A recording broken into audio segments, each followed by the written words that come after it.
I, 28 female, have been with my husband Josh, 29 male, for almost 9 years, married for 5. We broke up after a year of dating, got back together 1 year later, then got engaged 2 years after that, married less than a year afterwards. We met through Student Christian Society at university. We then stayed in the same town after graduating to work. I worked for a church and organized youth and youth adult Christian groups, which my husband also attended and supported me to plan and organize.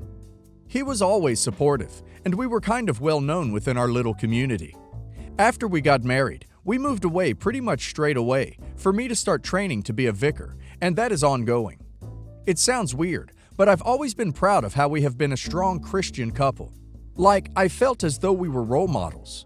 We waited till we got married. He has supported my career.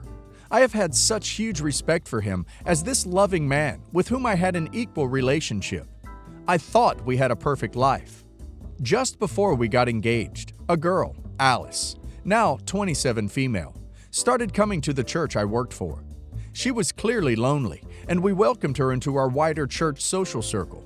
She came to Bible study, came to the pub after Bible study. She and I would go for coffee. We were friends. Not super close friends, but friends. I noticed that there was some kind of a connection between her and Josh early-ish on. They realized early on that they were both big fans of the same quite obscure book series from childhood, and they kind of had a shared reference point. They never hung out on their own, but it would be the kind of thing where Alice would say something to the group and Josh would reply saying something that was a reference to the book series, and they would both find it very funny. I would also state that I was always aware that Alice was uncomfortable around men.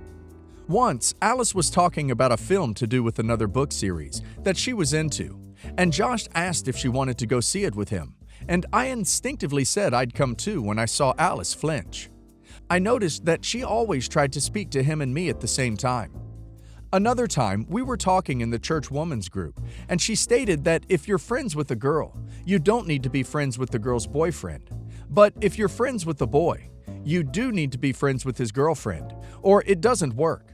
I respected that, and I agreed. That being said, over time, I felt like there was an undercurrent to their interaction. They seemed to avoid each other.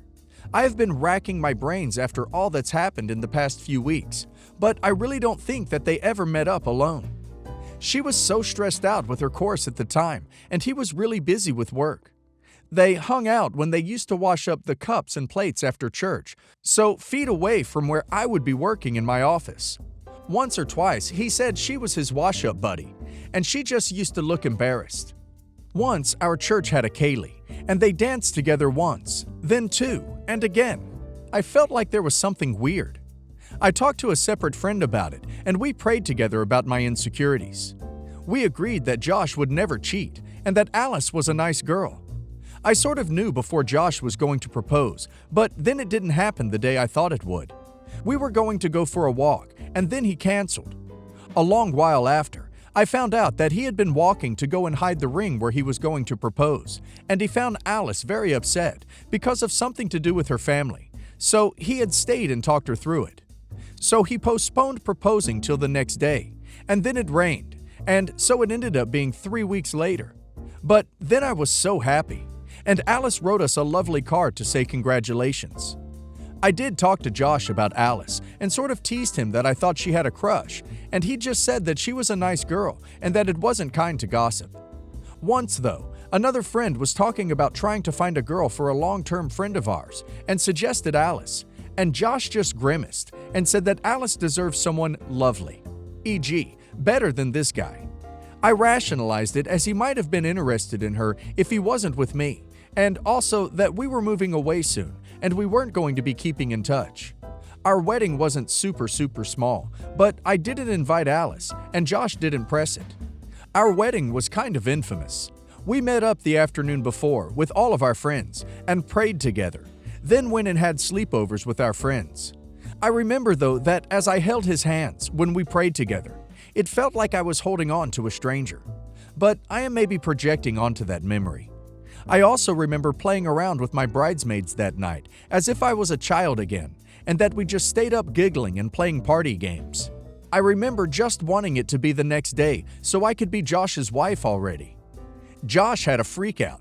He was with his groomsmen in his house share. It was supposed to be their last boys' night, and he got up and said that he needed to go pray, and he just left. And from that point, he was MIA for over 12 hours.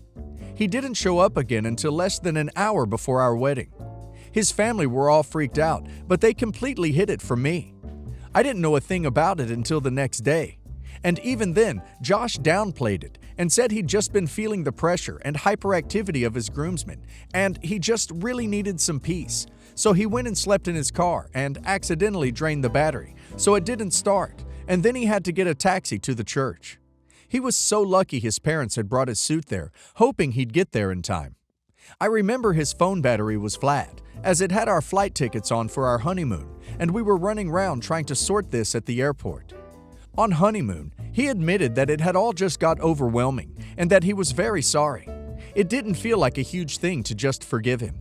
Friends sometimes mention it, and it's become a story of how even a good couple can become overwhelmed by wedding hoopla. It now becomes extremely clear what happened, because a few weeks ago, we were on a walk in the park. Anyone else taking a lot of walks at the minute? And who should we see but Alice? She seriously looked as if she'd seen a ghost. I had basically forgotten about how she used to make me feel insecure, so I said hi, but Josh looked really uncomfortable too. But she had a little boy with her, and I looked at him, and it was just obvious. The baby was born 9 months to the day after our wedding.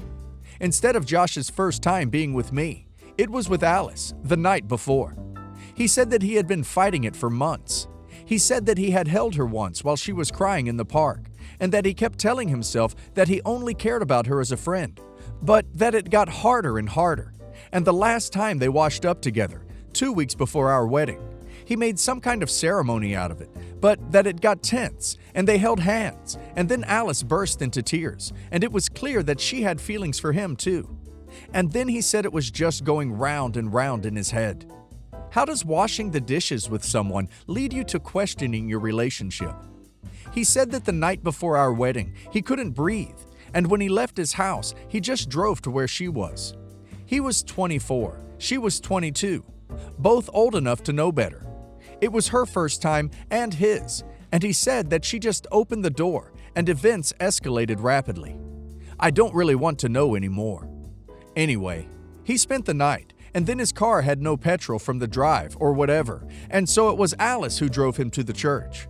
He seemed to think that would make me see her differently.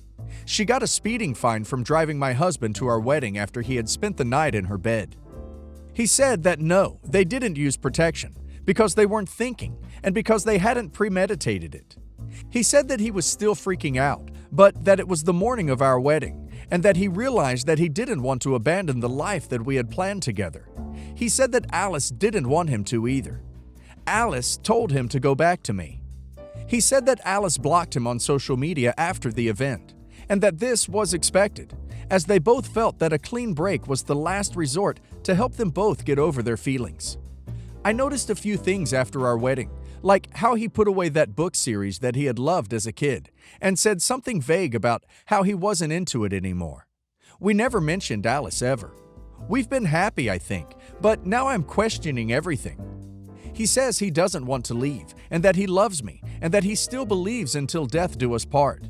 But now that he knows that there is a child, he wants to be in that child's life. With lockdown, Alice is not being entirely encouraging.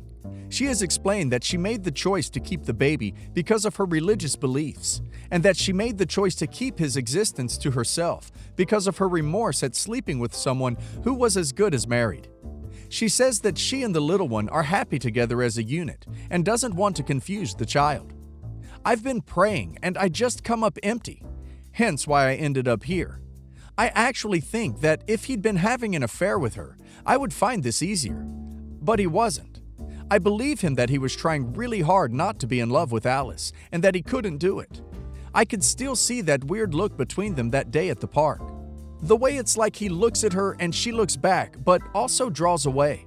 It's like my life has crashed down and my husband suddenly has this soulmate, and it's not me. How can he still be drawn to her when he barely knows her? They had one night and a lot of moony eyes. We've been living together for 5 years. How does that not compete? Our family life together has been everything to me. I love his parents. My parents love him. My brother thinks he's great. We were going to try for a baby later this year, but he already has a baby. I am not some idiot who puts all the blame on the girl. Josh is the one who lied to me, but I don't want our marriage to be over. 9 years is a third of my life. I love him. The life I have with him is the life I want. I don't want this to be over.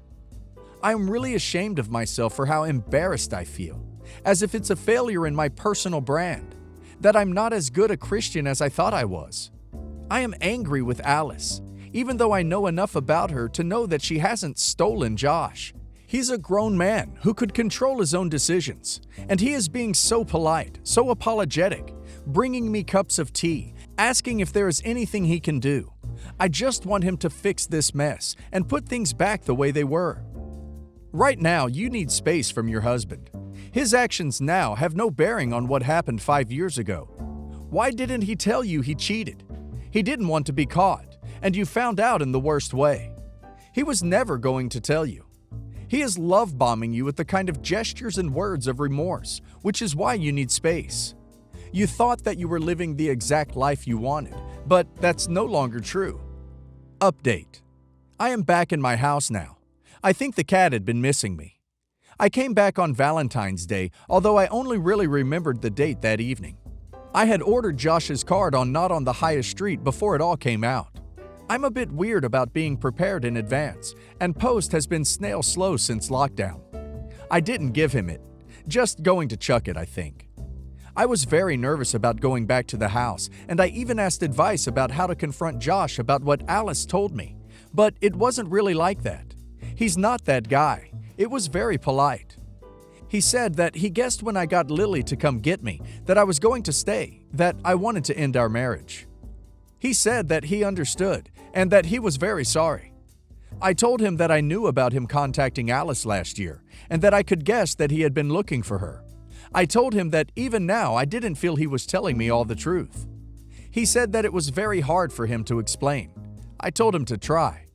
He said that Alice for him is like having the flu, that sometimes he can cope with it and sometimes he can't, that he has tried not thinking about her, tried getting rid of everything that might remind him of her, but that every so often he would get thoughts of her going round and round, and that sometimes it got unbearable. And during lockdown it was harder to distract himself, and so that was why he contacted her. He also said that he thought if he could catch just a glimpse of her and see that she was happy, then he had thought it might help. I asked him if he really thought he was in love with her. He said that facing the truth, he barely knows her, especially after 5 years. I said I thought she had changed a lot. Having his child and bringing him up by herself has changed her. He agreed. I asked, what about me? It feels weird typing out what he said.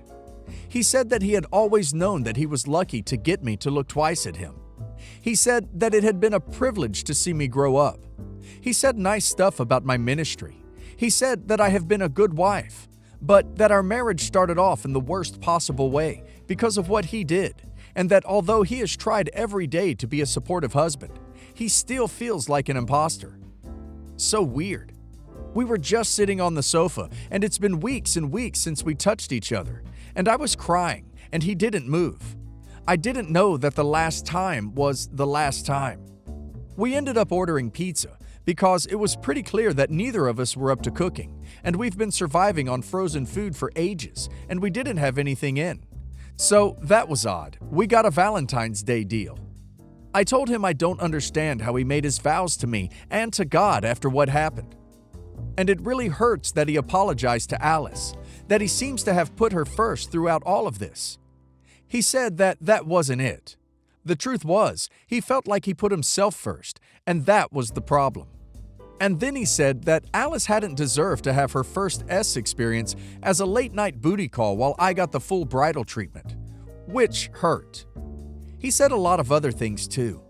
I think, though, I'm just sick of talking or typing or whatever about Alice. He had already been looking into next steps. He said he wanted me to have my options. He said that he thinks if I divorce him under the grounds of adultery, my career options within the church will probably be okay. He said that he was really sorry if he damaged anything for me. He said that I will probably have to name Alice. Ugh, that name again. It's not even her real one, but I'm sick of it anyway. So it would be courtesy to alert her first, but that it would make it clear that I'm not at fault. He said that he's been looking at the finances and thinks that he can sort out the budget so that I get the house. We've not been in it for long, and it was mostly my family that helped us front the deposit. He said he would like to keep the car, but is happy to give me money for it. I will be keeping the cat. I told my parents today. Think they were relieved to hear from me, but then it all got a bit emotional, and I needed a breather. Going to try again tomorrow when I'm a bit calmer. He told his family too. It was odd not being in the phone call and just listening to him through the wall. Couldn't hear the words, just the up and down of his voice. Could tell they were upset. His mom has WhatsApped and said she loves me and she would like to talk to me when I'm ready. I feel really deflated. I've been hyper-writing posts, but it's hard to know how to dissect last night. It's odd being in the house and just avoiding each other. He says that he is going to try to find a place to rent as soon as he can. His work is fully remote, so his plan is to get a flat somewhere nearer to where his son is so that he can try and get visitation. I think he wants to win her back, and it's very possible he will be successful. So I've done it, and I feel crap, but I've done it.